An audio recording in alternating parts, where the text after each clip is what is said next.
I'm Sarah Newman, an assistant professor in the Department of Anthropology, and it's my pleasure to welcome you all to the third of the GIS in Latin America webinar series, organized by the Center for Latin American Studies, or CLASS, and the Department of Anthropology, and sponsored by the Lickstern Fund of the Department of Anthropology.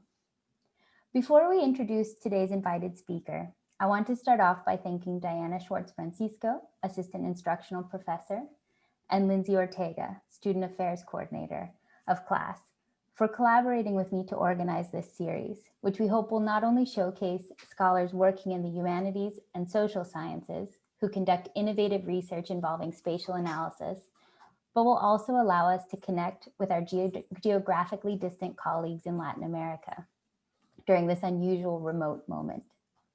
We also hope to invite students and faculty to consider how spatial data can be used to enhance ongoing research projects, even while many of us are unable to conduct our usual field or archival work. Now, I'm thrilled to introduce our speaker for today, Dr. Horacio Samaniego, who's a professor of ecology in the Institute of Conservation, Biodiversity, and Territory at the Universidad Austral de Chile. Horacio also leads the Ecoinformática Laboratory, a research center that uses big data, complex systems analysis, and conservation biology to respond to socio-environmental problems. Please join me in welcoming Horacio Samaniego for his presentation, which is titled Functional Definition of City Limits, or How to Define the Urban Extent in the Age of Smartphones and Urban Scaling. Thank you, Horacio. Hello, everybody. I would like to first thank the University of Chicago and all these very nice people who have been very nice and to set up this very cool seminar. So I hope that it will be interesting for you all. So first of all, I would like to tell you just a very little bit about me. Uh, I'm um, I'm a teacher here in Valdivia in southern Chile. I've been trained as an ecologist. Although I've studied in the U.S. in a very interesting and particular area in the Southwest, in the University of New Mexico, where I got engaged and very interested in understanding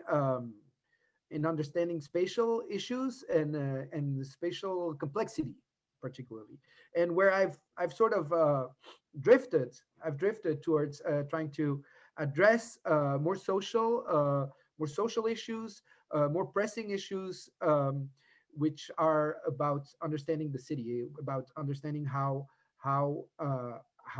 the dynamics of cities occur and happens. So what I'm going to present you today is a work we just published not too long ago about a particular method that we developed with a master student about how to use ongoing big data, ongoing tools, ongoing what I would call like this data deluge. There's all these big data coming out now, particularly cell phones that are providing a new way to understand and to look at cities and understand particular questions. So this work, as I told you, is part of we just got to publish this. You can find it in this particular paper in Computer Environments and Urban Systems. So now we're going to the question, the big questions we had to answer while doing this particular research is trying to define spatially what a city is. And we stumble upon the big question or the big issue that the definition of what a city is has been scattered around the literature, and every discipline, every approach from science and from social sciences have a different answer to it. So we don't really have a standard definition about how to set the boundaries of a city. We understand that cities are places where a large number of people live and work, and they share common tasks, to do this. There's also infrastructural and governmental and hierarchical social structures and administrative structures and transportation networks and all these aspects of urban living that define the city in itself. So we all agree on that.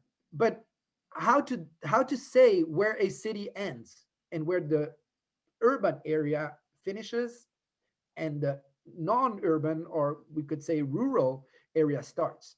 So this work is focused on trying to provide or present a specific tools that's anchored on very different scientific and ongoing questions, which hopefully we will debate after this talk. Um, so a random example is about the city of Toronto, for example, where in the city, in this yellow area, um, we would say it's been estimated that roughly 3 million people live, right? But in what they call the urban agglomeration, we can find 5.1 million people, and if we consider the whole Toronto metropolitan area, then we find 5.6 million people, based on this in from the world cities data from the United Nations. So, which one is the city? That is the question that we will trying to answer. There's been many, and this is just a very small subset of the papers of the work that we've worked with in trying to address this issue. So we have a very interesting model proposed by Oliveira and Hernan Maxke in New York, which have provided this cluster, um, this city local cluster algorithm to define cities based on the distribution of densities across the landscape. That's one effort to define cities. Then in Belgium, there is Cécile Tanier, who has proposed a more fractal approach to understand and to define the boundaries of the city. Then there's Elsa Arcaute in CASA in UCL, in the University College of London, the group of Michael Batty, to propose hierarchical percolation theory to define boundaries of unified areas that they may call cities, and so on and so forth. There's different aspects that have um, that have that have addressed this question, but nobody has actually provided a particular tool, I would say, to specifically define the functionalities of cities. Yeah. So one big question that's worth asking us is what are cities? And Michael Batty in 2000, I think it's 16, put out this nice book, the New Science of Cities, where he says that cities are not a place or space, but it's a network. It's a network where, in a very natural way, locations emerge. So in this view, he sees cities as a node of networks with very complex relationships. And he goes a little bit further to define what a new science of cities might be. And in this new in this proposition, he says, he proposes in his book that the science that urban science is actually the science of people flows, the flows of goods and the flows of information and ideas, and the extent to which all of these can be generalized over city size and scale. So it basically involves a concept that explains that will seek to explain how people group together to trade, to exchange goods, to exchange services, to exchange ideas, to make social contracts, and to procreate. In short, basically, what he's proposing is that a city is where people interact. And this is not a new idea, of course, but it's among the last big proposition to trying give a definition that Jose Lobo takes.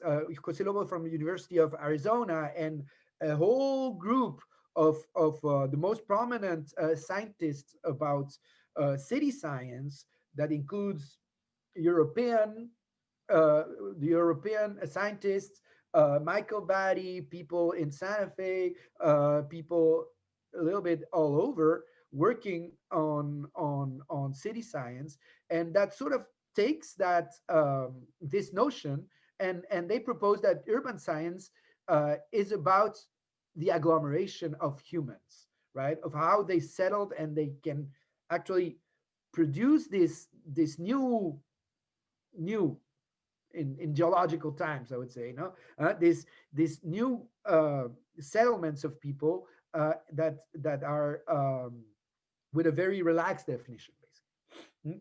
So all this work uh, is not completely new.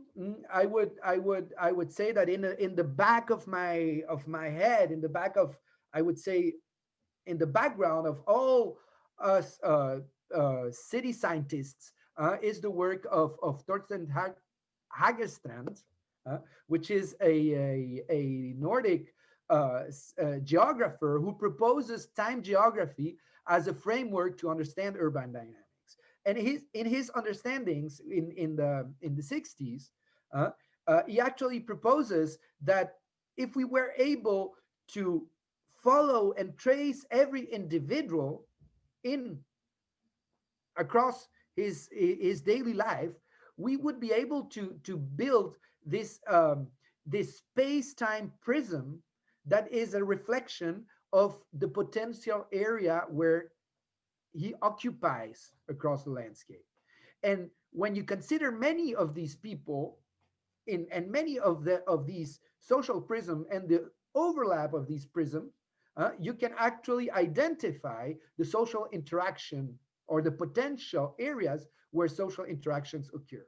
So this is a very, very interesting idea that was put forward very early, mm, from geographers, uh, and it's a very specific methodological framework to explicitly integrate social interaction potentials of place through the aggregated study of space-time prisms, that what he calls, right? So this is sort of the framework that I will be using to make this research. Now, keep in mind that this was done very early on, and we just now have information to do this. Uh, Actually, cell phones, smartphones, have spread faster. It's the technology that have spread faster in human history, right? So all these other technologies, the telephone, the TV, the MP3 players, air travel, color TV, have had a trajectory of adoption through, in this case, particularly it's the American society, where cell phone stands in this last part. So, okay, this is not a very updated image of these features, but look how it's going up. It's going up straight. We don't really know where it's going to end, if it's going to asymptote here or if it's going to continue to grow. So the potential to use this smartphones as a witness of how we use space and how we interact with people is something that is there, and that I'm going to propose is very useful and important to use to understand urban dynamics. So the main objective of this work was to develop a methodology to delineate functional urban areas that may allow to define cities as a network of places where human interaction occur. Why? Because provide a functional definition of city is a very important aspect, because it provides a fluidity and a dynamic aspect that we might be able to use later on to design policy, to to design management plans, and overall to understand how we interact among us, the people and how we interact with the infrastructure. Mhm. So the data set that we use to do this is a data set gathered through a cell phone, a mobile phone company here, the cell phone provider that represents roughly the 37% of all the cell phones in Chile. Mm. And this is so we have records of mobile phone records. So these are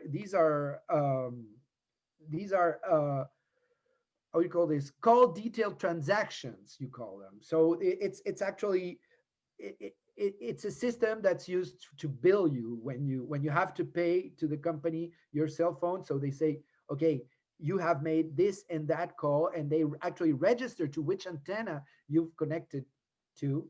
And um, and we have a small sample that's still is fairly large. It's about 4 weeks, with roughly 3 billion. In English, in American, will be 3 billion records in total, and each record has the timestamp of the connection of the cell phone to the tower, a caller ID, so the identification of the person, the tower that you connect to with its latitude and longitude. Now, of course, we don't really have access to the identification of we don't have the number, the cell phone number. This is an anonymized number that is a 32 uh, um, characters length identifier that we have no way to retrace to a particular person. And so that has been anonymized by the company. Mm. And for security reasons, we have 4 weeks in different parts of 4 weeks across the whole year, right? So even though the number, the identifier remains the same across the 4 weeks, these weeks are totally disconnected. So we have one in May, the other in June, in November, and March, I believe. Okay. Um, we we filtered those data to only those users that reside in the city, so we are able to identify the location where the cell phone sleeps, basically, right? So the cell phone, we can ascribe a residence to each cell phone by identifying the location where it spends the night, so to say. Mm. So these are all the towers across Chile that we have. This is a close-up for Santiago, which is the most populated area in Chile, that has roughly about a 60%, 40% of the total population. And we have the week of the 15th to the 21st March 2015. Then we have May, then we have August and November. These are the total users, and these are the reliable users, which are the number, the number of users for which we can actually identify a residence. Mm. Uh, we do a rough check to see how reliable this data is compared to the national census. So there was a census conducted in 2012 where we know on in a census block how many people live there, and so we're able to identify how many residents we have for each census block, or for each Voronoi polygon for each antenna. And this is the type of correlation we have. So we're pretty confident that this data actually do represent uh, uh, the people in the cities. Mm.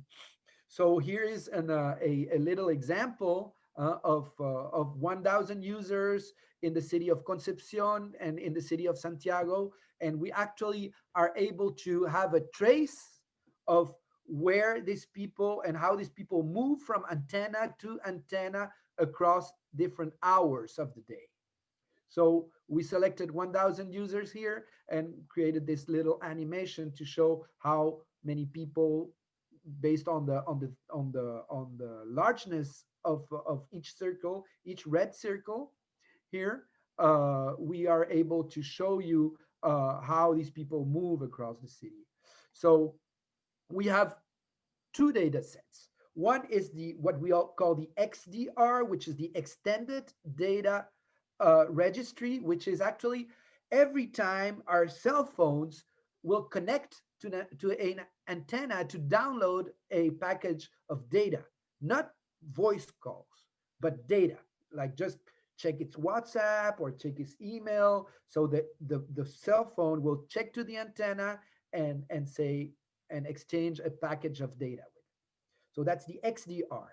And on the other side, we have for the same users and the same periods, the number, the actual communications between people. So we know that caller A calls caller B from this antenna to this other antenna, and they talk for a number for a given number of time. So we have that data also for these 4 weeks across whole Chile. So what we use in this data set, in this research, and here's an example of Santiago. So each cell, each Voronoi cell you see there is actually an antenna, and it's the area of influence for each antenna. And so we might have for each antenna a set of user that move from one Voronoi polygon to the other, and then to this other, from this polygon to the other. And what we're looking at is we're trying to identify how do people find each other, or spend the same time at a particular location, right? So the method will divide it in four groups. We first develop a spatial temporal. We analyze, I mean, retrieve. Sorry, we retrieve the spatial temporal trajectories for each user in order to build a network of interconnected places. So these are places that are connected because people run into each location at the same time. Okay, and then we go on to build a ranking between zones using spectral analysis of centrality to identify functionally important areas across the areas in the cities. Then we build a ranking and identify a threshold of ranking to establish, to use an urban indicator, which is actually the number of people that live in those Voronoi.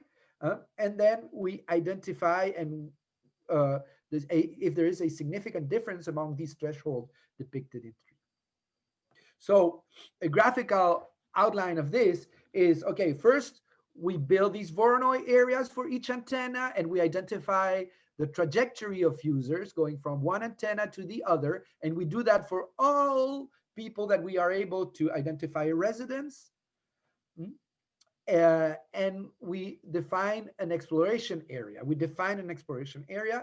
We put this into a regular grid. We project the same data that is very irregular depending on the number of antenna that are scattered across the city.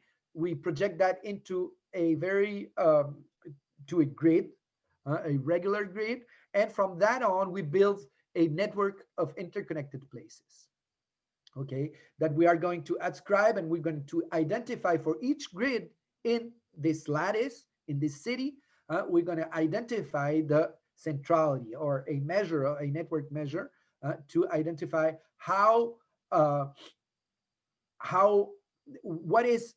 common, what is the importance of each area. So for each area, we identify, then we define thresholds of centrality, and for each threshold definition of centrality, we calculate using urban scaling laws. We calculate the number of cell phone calls versus the number of users for each one, in order to see if within and outside of those boundaries we're able to define, or we can find different scaling laws that might point us towards what a boundary for the city, for the inside of the city is versus the outside of the city, that we loosely call, because we might chat about it, but that we loosely call urban versus non-urban. And this is the boundary that we finally define. So how we do this? How do we build this network of places? So at a one user scale, each individual might visit the place one and spend six pings there, six time moments in that place. Then he moves on to place two, or he moves on to place three. So we from this bipartite network, we will translate it into, or we reproject it into a unimodal network where we will identify and define links between places depending on the number of pings that have been recorded from one place to the other. So basically, the pings here denotes the amount of time that is spent in each location. So we do this for many users, and through that method, we are able to build a network of places and identify which place is the user spend most time at. Sorry. And in the network analysis, there's different measures of centrality that could be used, but we actually chose to go with the eigenvector centrality, because the eigenvector centrality actually tells us something about the flow of information across the network, and it's a measure of how what the influence of one node is given that given the influence of its neighbors nodes. So it's a very interesting network measure in trying to understand the importance, in trying to define and describe the importance of each node. Mm. So here's an example for the city of Puerto Montt, and it's actually just a caricature.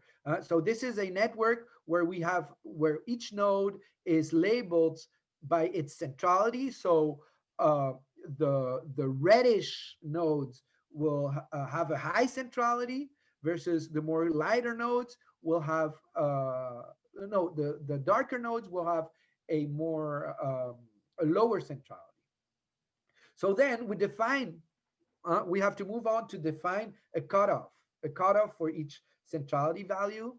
This is a normalized centrality so that we can compare all the centralities across the whole landscape, across all the cities. And we define a cutoff point that might be 0. 0.5, for example, and then we'll be able to ascribe all those that are over 0. 0.5 to an urban area and under 0. 0.5 to a rural area. So that's the simplicity of the proposition. Uh, of course, how we do this, this is the real example. So I put here a little map of where Puerto Montt is. I'm actually just a little north of that at this very moment. And this is actually the Voronoi that are the antennas that exist in Puerto Montt. And for example, we might classify the blue uh, uh, Voronoi as high centrality nodes, and we will look at the boundaries of centrality values, and define this boundary to define the inner city from the more rural areas. So before that, we had to translate these Voronoi into a grid cells, and this is just a little math that I'm not gonna go over, but this has been very well developed and was proposed originally by Thomas Loy and Maxime Lenormand in this very nice paper in scientific research, where they do this, and they grid Voronoi areas. And so we move actually from these representations of antennas across the whole country to a more gridded and more suitable way of looking at how the importance of these grids distribute across the landscape. Mhm. So to decide the optimal grid size, we probed different cell sizes. We went from 4 kilometers to 25 kilometers to 100 kilometers, and finally settled for roughly 10 kilometers. And I'm going to tell you exactly why. So what we did is that we started analyzing. Sorry, I have to go back. So we chose we actually chose arbitrarily. We arbitrarily chose 10 kilometers because there is a compromise in terms of the computing power to do the whole country versus a obtaining results in a timely uh, uh, uh, in order to being able to obtain results because of the computing time it takes to ascribe each individual polygon and each individual call to a particular cell.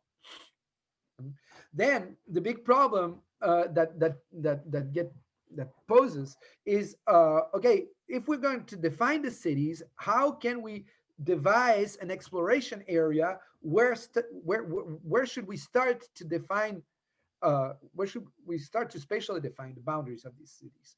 And to do that, we decided to actually build a buffer around the official definition of the city. So this is the city of Valdivia, where I'm currently at, where I'm speaking from.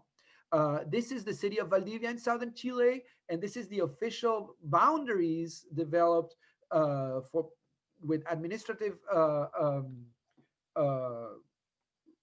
reasons to define the boundaries of cities, and we built actually a little buffer of of that has the median distance of all the travels that have been computed for the people that live in Valdivia. So the average movement of people in Valdivia was roughly about 10 kilometers, let's say, uh, and so we built an initial exploration area of 10 kilometers around the city, and by looking at the median of the frequency of distances, of travel distances. And we do this for all these cities that we work with. And for each of these cities, we define the size of the buffer where we're going to construct this exploration area. Okay, this is roughly the same idea. This is Santiago. There's a bunch of little Voronoi here. It's the center, it's the capital of Chile, and we evaluate the the distribution, the frequency distribution of travel distance across the area, and settled for the median distance to build an exploration area. And so we build buffers around each city, so that we can select only those Voronoi cells that are actually associated to each populated area within the country. Okay, and we end up with an intersection that is these polygons, these Voronoi polygons within these buffer areas that we later grid on. So what do we do after that? We go and we after we define these spatial extents, we analyze the centrality of each cell, and start probing basically on a regular on a continuous from 0 centrality rank to 1 centrality rank, and we start to analyze how many how do people talk within them. So the notion here is that within the cities you are more likely to connect with people within the cities than with people outside of the city. And we're going to try to find, by probing each of these intervals, we're trying to find and establish if there is a scaling relation and what the slope of the scaling relation is.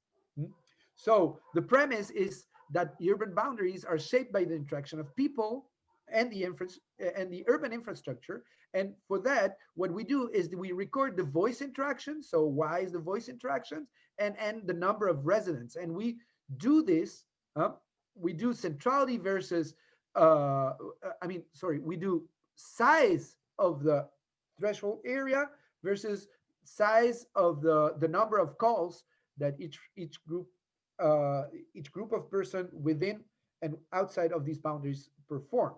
And what do we see? We actually see that there is actually two different regimes with different slopes that we go on and try to identify we identified significance, and we identify the boundaries considering all the different cities for Chile, and we identify the different threshold values, the different threshold values where this regime exists in order to define and settle for a specific boundaries of the city. So, in summary, what we did was using the network of interconnected places, define a continuum space of eigenvector centrality where we probed the scaling relationships of voice interaction, so of social interaction, that we're going to say. And we identified using a sensitivity analysis that I just showed you, if there were and where these statistical differences arises. And doing that, that allows us to define, using these eigenvector centrality thresholds, identify what the threshold is for each city. The results are these maps for these 20 and something cities across Chile. These are the major cities in Chile where we plotted the frequencies for the 4 weeks. We plotted the boundaries of the rural versus the upper and lower uh, centrality values to define what a real urban, real, maybe not, we will have to discuss about that, but an urban area versus a rural area. And we're able then uh, to provide an assessment of how the boundaries could be defined using dynamical aspects of how cities are built based on how people talk. So in conclusion, what we've done here is just a preliminary exercise to develop a tool that may challenge and integrate current theoretical developments on the science of cities in terms of using a scaling approach that might help define the boundaries of cities, define the inner from the outer boundary, using big data, using a large data sets of cell phone interaction, cell phone trajectories versus cell phone voice interactions. Mhm. And so we see this just as as an urban computing attempt to evaluate current approaches in social sciences, with the hope that this approaches to urban science might work as a social scopes in terms of a way of looking how people interact and how these boundaries might fluctuate depending on the flow and the voice interactions of cities that might define a different city in a near real time fashion. And this is very much like how uh, how uh, how develop a tool that was used to originally to look at the stars, and now it's looking at the people, right? So thank you very much.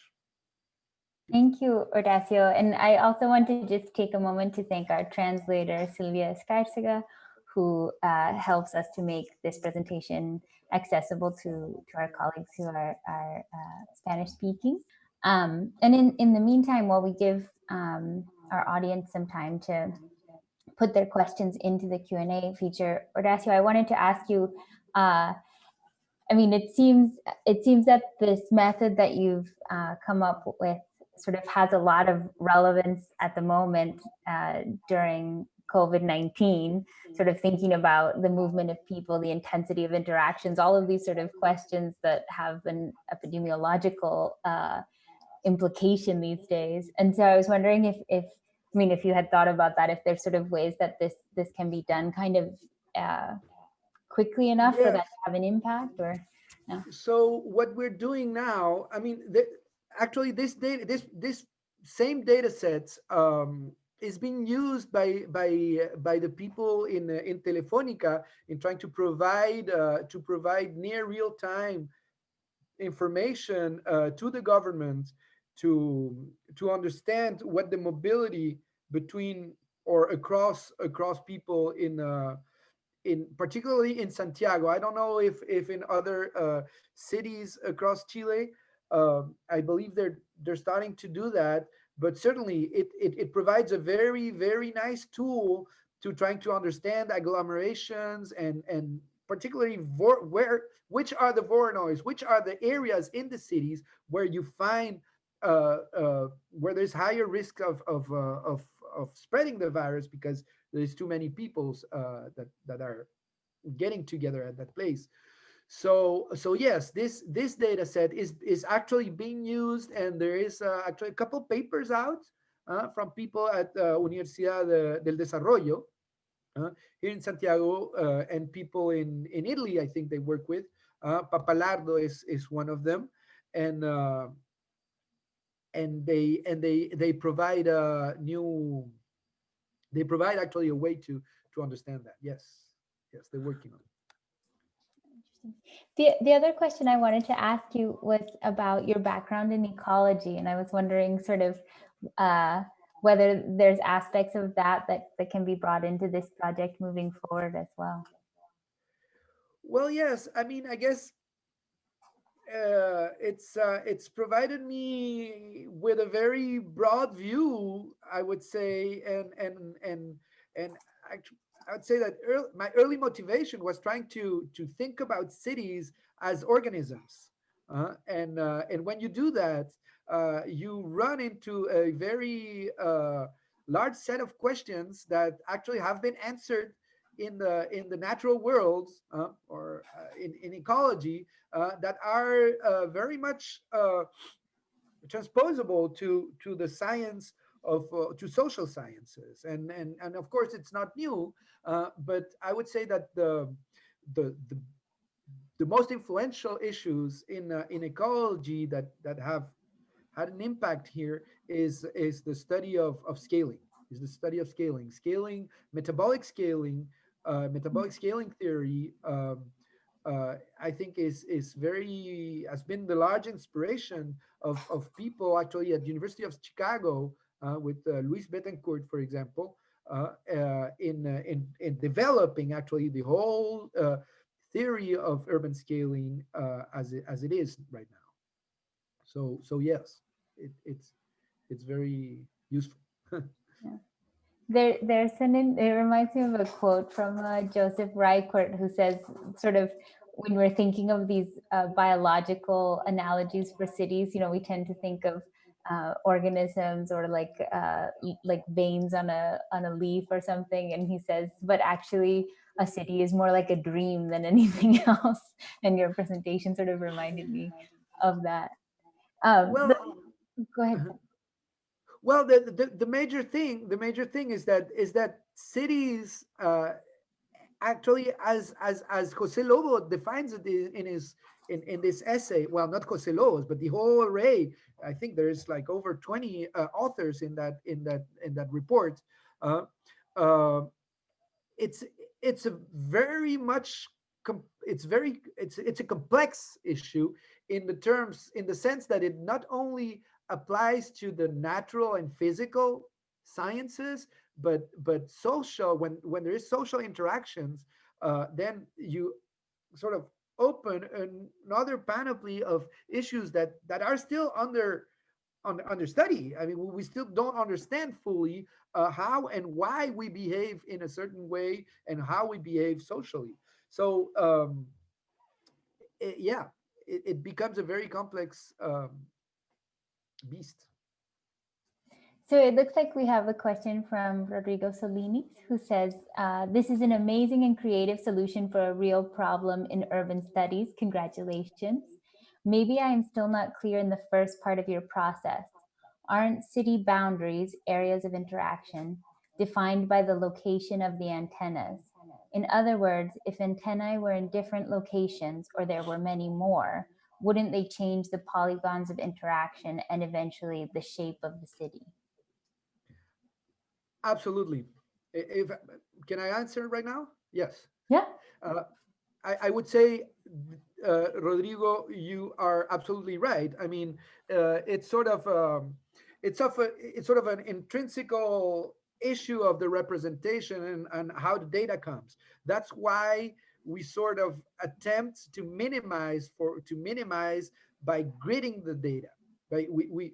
It's also it's so much true what you're saying that if you look at an early slide that I show where I show the how the antennas are distributed across Santiago, for example, you will rapidly see that antennas, I mean, these Voronoi cells are much smaller at the center of the city. So because of telecommunication and more technology issues, they have to locate antennas where there is more traffic of cell phone calls, right? Because each router has a certain capacity, and depending on how this technology evolves, but they actually have to place there is in the downtown areas and where is high density of people talking on their phones, there is more cell phones are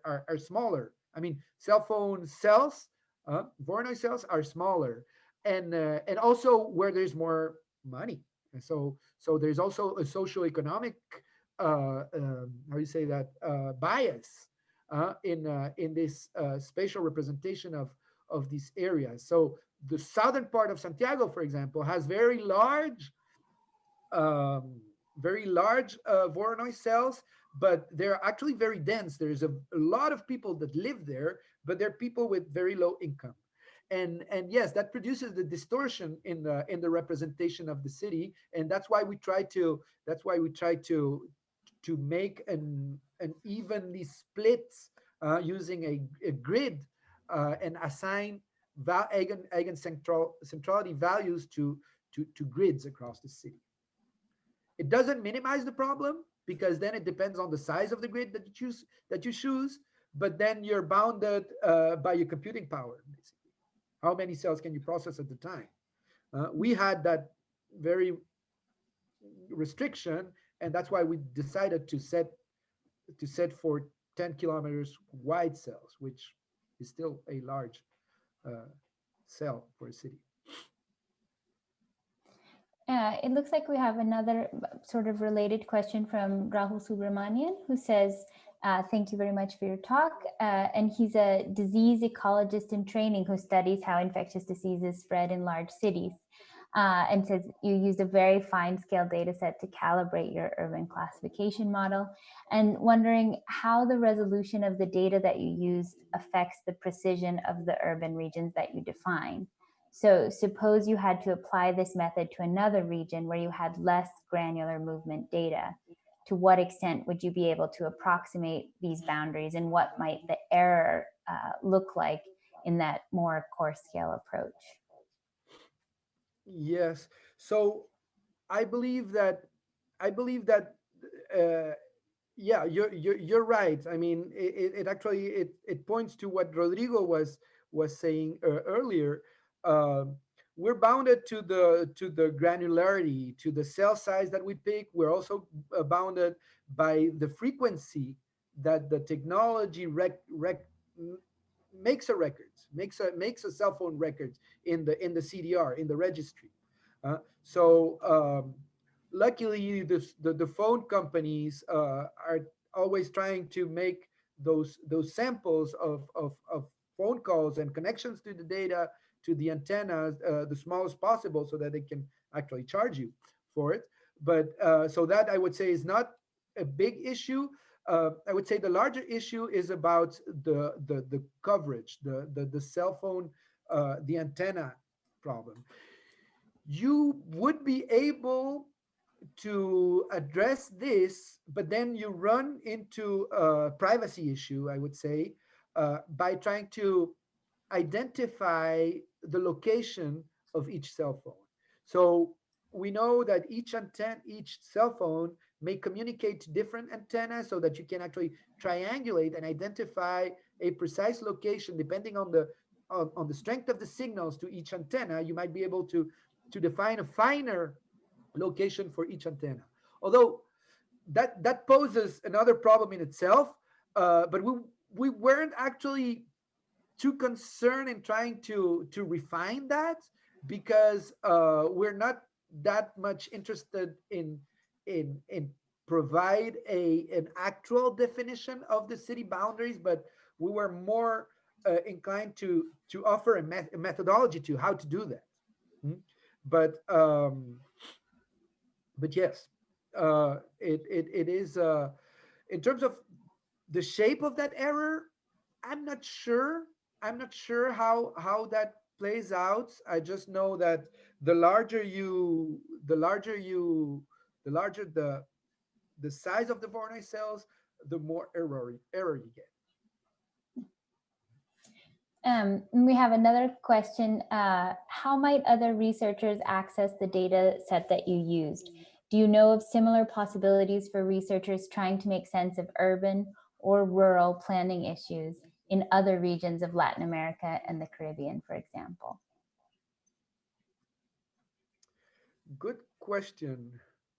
So first part, access to the data. Um, it, I mean, if as long as if it's used for research, we put out the an aggregated data set of this research online when we publish the data. Otherwise, you're always welcome to contact me and work out some ideas about that. In terms of other places in Latin America, there's been some work done. I'm actually collaborating with people in Brazil, in Rio in particular. And I know there's a lot of people trying to make sense of this type of data. Each time more, I think there was some sort of barrier. Um, there was some sort of barriers in terms of, the company are very reluctant to release this type of data, because they figure out at this point that cell phone data is more like a service, a public service. So they will eventually in the near future have to stop charging for it, basically. And they know that the value of their data, the value of the service is the data and not the service they provide. So in those terms, they're always interested in developing applications, new applications to give an added value to their data. So that's the way actually that we got to the company, and we told them, look, I have this project and this is interesting, and it might be able to work for you as a proof of concept to understand, which are the areas of high traffic or for uh, of high density of people where you have to put attention to provide a better service. On the other side, we also built a web application, a prototype to understand the eigencentrality of cities at different times. So we built this in a large screen and in a sort of a wall display, in order to provide a near real time look at how city changes across the day, if you fed it with this type of data. Uh, I have one other question for you, Horacio. I mean, I was wondering a little bit about, so you have this new method to sort of, this kind of innovative way of mapping out the shape of a city, right? And sort of where these interactions are happening. And one of the things that seems really interesting is sort of the intensity of interaction within the city being much more robust than with rural areas and things like that. But I was wondering if there's any way, if there's any earlier data to compare it to see how cell phone technology has actually made an impact on what a city is. Uh, you know, I mean, I was thinking there's all That's sorts of interesting. apps and things where you're notified that you can, find, like you go to restaurants because you find something close to you, or even like dating apps that find people in a certain radius, according to where someone is. And so whether there's a little bit of like a chicken and egg thing where we're using cell phones to see the shape of the city, but the shape of the city has responded to the fact that people use cell phones.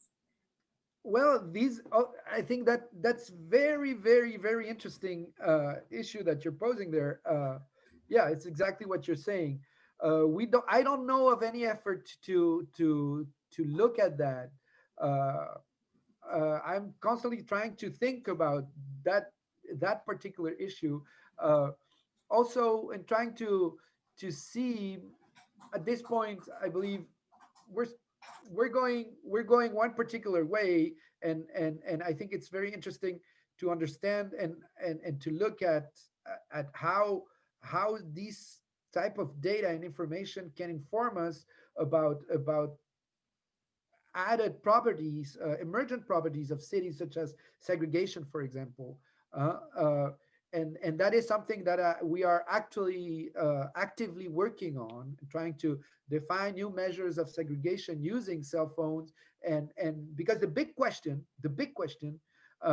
that have occupied that is occupying the mind of urban compute computing, I would say, is trying to understand how this type of data is related to more classical socioeconomic data. Mhm. Can we really predict any socioeconomic output from looking at this type of data? Uh, that is one issue. And let me tell you that actually the proposal I've made, I've shown you here. We, in order to try to keep everything within the same data sets, we use the voice calls to validate the information. But hmm, the cool thing would be to actually use socioeconomic data instead of phone call data. So uh, we have the problem here in Chile that the data, the census data, where we could ascribe socioeconomic information to each Voronoi cells, is very difficult to work with, to say it mildly, uh, because the data is not very good. But should we have that data, that will be very, very interesting.